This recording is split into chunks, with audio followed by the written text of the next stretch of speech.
विचारतायत त्यानुसार मला असं वाटतं संविधानाचा विजय होईल आणि आम्ही पूर्णपणे फक्त मेरिटवर न्याय मागतो. कायद्यानुसार न्याय द्या. आणि समोर रायवल ग्रुप जो आहे त्याला आम्ही रायवल पार्टी म्हणतो, फुटीर गट, ते त्यांचा संपूर्ण भर हा सेटिंग आम्ही सेट केलं. हा त्यांचा शब्द आहे अनेकांचा. काय सेट केलं तुम्ही? आमचं सेटिंग झालं आहे. तुम्ही सर्वोच्च न्यायालय सेटिंगच्या गोष्टी करताय देशामध्ये. ज्या देशामध्ये सर्वोच्च न्यायमंदिर आहे तिथे आमचं सेटिंग झालं आहे आणि आम्हाला जसं प्रॉमिस आहे, कोणाचं प्रॉमिस आहे त्यांनी जाहीर करावं. नरेंद्र मोदींचं प्रॉमिस आहे की अमित शहाचं प्रॉमिस आहे? मग मी अमित शहाचं का असेल ते बघतो पार्लमेंटमध्येच.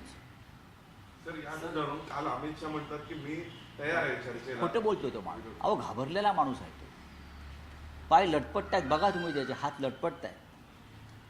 खेळ संपला आहे त्याचा.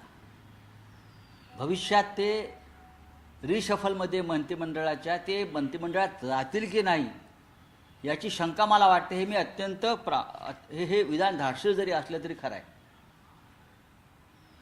या देशामध्ये सध्या ज्या सगळ्या नकारात्मक गोष्टी घडत आहेत आणि त्याचं खापर नरेंद्र मोदींवर फुटलं जात आहे, त्याला जबाबदार स्वतः अमित शहा आहेत.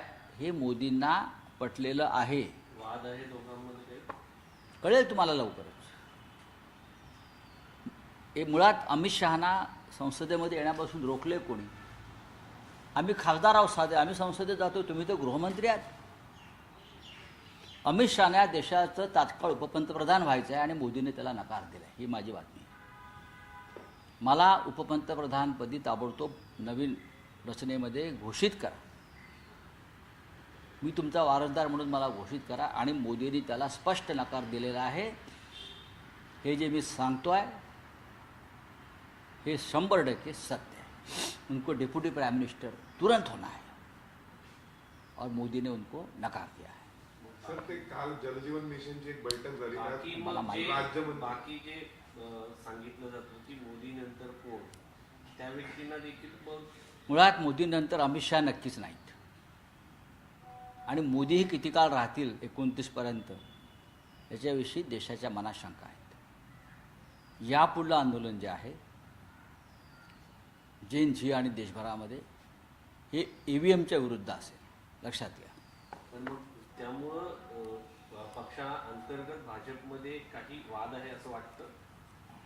पक्षांतर्गत ज्या गोष्टी आहेत त्या पक्षाच्या त्यांच्या आहेत, त्याच्यावरती मी बोललो. मित्र राहिले त्या पक्षात. आम्हाला माहिती आहे त्यांच्या पक्षात मुळात त्यांचा पक्षच नाही.